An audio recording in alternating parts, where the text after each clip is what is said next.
Merry Christmas, guys. Welcome to another episode of the Sulia podcast. My name is Safo Kwame Ohineba. And on today's episode, we are going to go through match week 1 of the Afcon, the group standings, and then the fixtures to look forward to tomorrow onwards, which is on Boxing Day. I think CAF's fixtures have been placed in such a way that most of the best games you are going to see are going to come from match week 2. They are going to have most of the best games, and I think the scene has been properly set for it. So in Group A, we have Morocco, Mali, Zambia, Comoros. You have Morocco on top with 3 points. Mali has 1 point. Zambia has 1.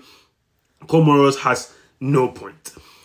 Taking from Morocco, I think Morocco are odds on favorite to win this group and go through first, because not only are they the best team in Africa, they are one of the best teams in the world. And there's so much expectation on Morocco not to only just win this group, but to go ahead and then win the Afcon. Many have predicted a Morocco-Senegal final. However, in the very first game between Morocco and Comoros, I think, yes, Morocco won 2-0, but I don't think they were as convincing as you'd have other teams which are touted as the favourites in their groups performing or winning. Shout outs to Comoros, because Comoros is not an easy team you can walk over. I mean, they knocked out Ghana in the previous 2 Afcons in Cameroon. So they're a very good side. However, the most disappointing team in this group currently is Mali. Mali should have beaten Zambia in their first game. They didn't win it. The players missed a lot of chances. They missed the penalty as well. So Mali themselves, you don't know what you are going to get. And the next match we are going to get in this group tomorrow is Mali versus Morocco. With the performance Mali is exhibiting against Zambia, this is going to be a tight match, but I don't see how Mali wins this game. I think Morocco is going to beat Mali because there'll be more expectation on them to perform. I mean, if Morocco is going to taste any loss or any drop of point, I don't think it's going to come this early at the tournament. And then you have Zambia playing Comoros. I mean, this looks like a tricky game, and it's going to be Comoros' future in this tournament is going to depend on this game. They need to get a point in this group match. So that's going to be a match which is worth it. We've seen the heroics of their goalkeeper and how good he can be. Comoros is going to give Zambia that adequate test. So it's going to be an interesting fixture. Again, I still think Mali and Morocco are going to make it out of this group, but that Mali-Morocco game is going to be one worth watching. In Group B, you have like the favorites of the groups already justifying their inclusion and topping, and then you are going to have that Egypt-South Africa clash. So we have Egypt with 3 points, South Africa with 3 points, Angola with no points, Zimbabwe with no points. Angola would need to show the world why they are the Parancas Negras. They have to put in that work against Zimbabwe. They gave South Africa a tough time. It took only a wonderful Foster goal to get them through. But then Zimbabwe are also with Nakamba. They are not that team that lies easily. We saw them give Egypt a run for their money. That is going to be... So Angola Zimbabwe is going to be a tough game. It's going to be one worth watching. But the biggest clash in this group is definitely Egypt versus South Africa, which is for match week 2. This is tough to call. Generally, I was not impressed with Egypt's play. I was generally not impressed with Egypt's play in that game against Zimbabwe, because Zimbabwe should have been a team they walk all over, but they could not walk all over. They had to make a big meal out of it. So I think South Africa is going into that game as favorite, because South Africa for a long while has had Egypt's number when it comes to the Afcon. South Africa, on the other hand, they faced a more difficult Angola. I think Angola would give Egypt a tougher opposition than Zimbabwe did.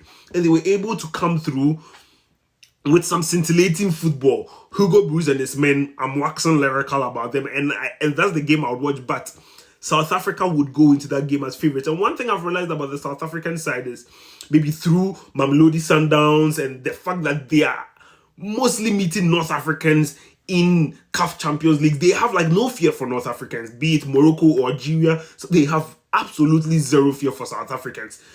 For North Africans. Most of the South African headache they find is when they meet West Africans. So I think this is going to be like a good game, but I have South Africa as favorite and Egypt and South Africa to go through. And whoever wants it best should go for it in terms of Angola and Zimbabwe. And in Group C, this is another interesting group with Tunisia, Nigeria, Tanzania, Uganda.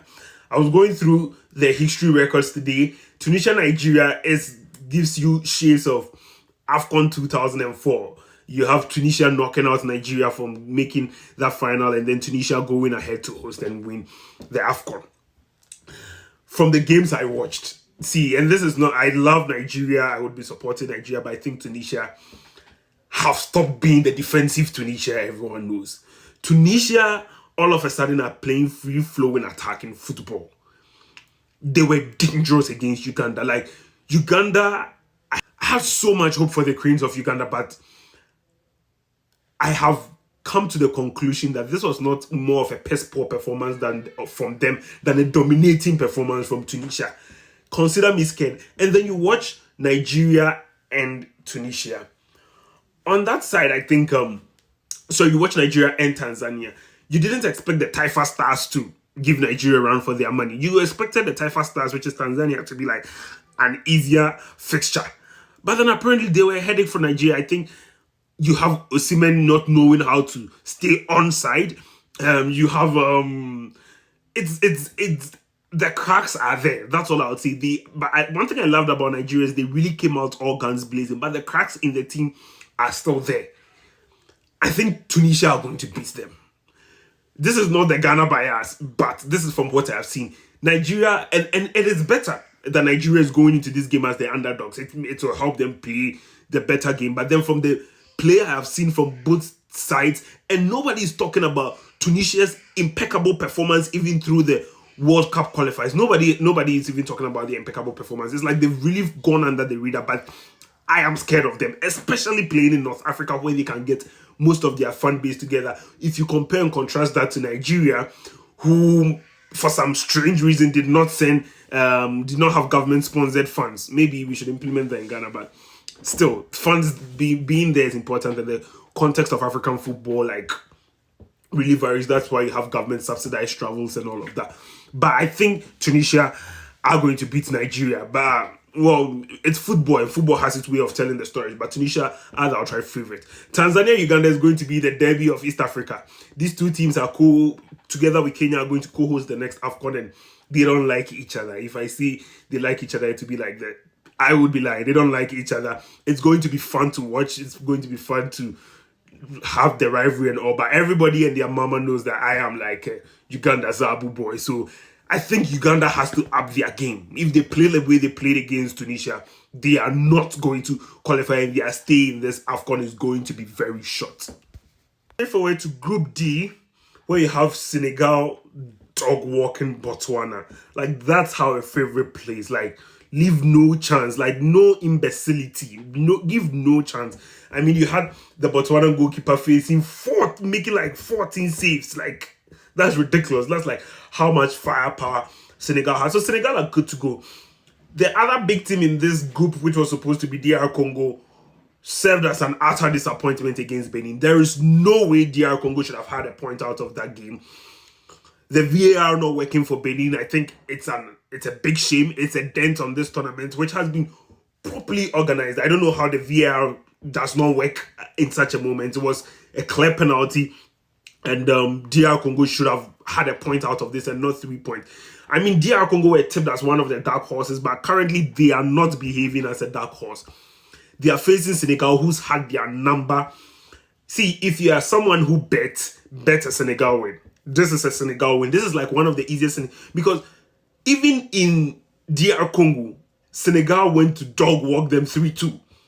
Senegal has the better quality. Senegal, and one thing I've noticed about Senegal is when it comes to group stages, not knockout, group stage games, and when it comes to facing some of the best African countries, you can't touch Senegal. We saw that at the last Afcon when it came to facing Cameroon. We've seen that at previous, even when they were not that good in 2015 when it came to facing Ghana.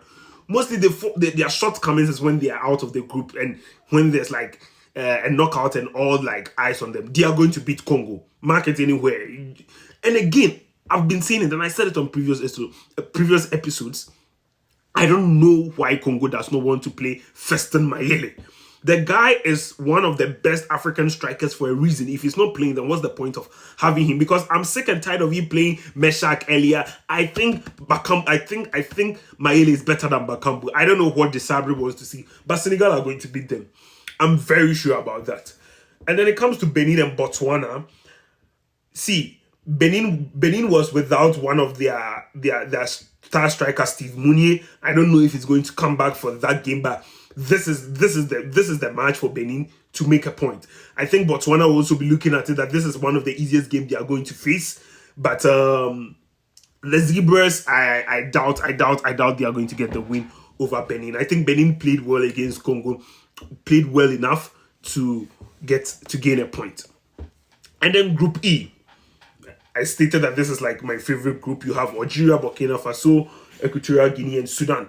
Currently, Algeria leads the pack with 3 points. I think Algeria is going to qualify. But that's strange because if you check my older episodes where I was talking about but then you would trust that Sudan have learned their lessons from this game and are going to give Equatorial Guinea a tough game. See, the way the Afcon is going, anybody who loses their second game and fail to win their first game would really be a perilous situation. So I really hope they've learned for it. But I'm really looking forward to Algeria and Burkina Faso because, again, how you place is going to determine who you place in the knockout. You can either get one of the best in Africa in the knockout or get one of the teams that are not really certain. And again, one thing I know in Afcon is that you need to always have like the best of fixtures and best of draws. You can always get the best of fixtures and best of draws to get up there because you can have a big team being surprised by a team you have no idea could even pull up a surprise and beat them. We saw that in Senegal's run to the finals in 2021 where they faced Equatorial Guinea, and then I think they faced Burkina Faso. They didn't really face any of the powerhouses. Even in Ghana's run in 2015, you had Ghana facing Mali and then Ghana facing Equatorial Guinea. So always plan your route to the final, and the planning of your route to the final comes in games like this. And then we have the final group of Cameroon, Cote d'Ivoire, Gabon, and Mozambique. So the thing with this group is this. Cameroon, I'm sorry, maybe we might have judged you too harshly. But again, Gabon, I don't know how they are so dependent on Aubameyang. When Aubameyang and Lamena came into the game, you could see massive improvement from the team. I expected them to beat Cameroon because Cameroon has been on the descendancy. And I said that yesterday. But for some reason, Cameroon were playing with this desire, this mad strength. And I look at Cameroon's players and like, you know, they made the news for calling up Brazilian players in the 5th division. But actually, these are some players playing in good clubs. Ete Young is playing in Levante. Levante is not a bad club. Probably not in league, not in the Spanish top tier right now. But it's still not a bad club to be playing for. Their midfield with Baleba, and they have a couple of players in there. They are very good, and they are marshaled by Mbeumo. So maybe I might have judged Cameroon too harshly. But then they face a real test against Cote d'Ivoire on Sunday, and that's a game I consider me seated for that game. That's a game I would be watching.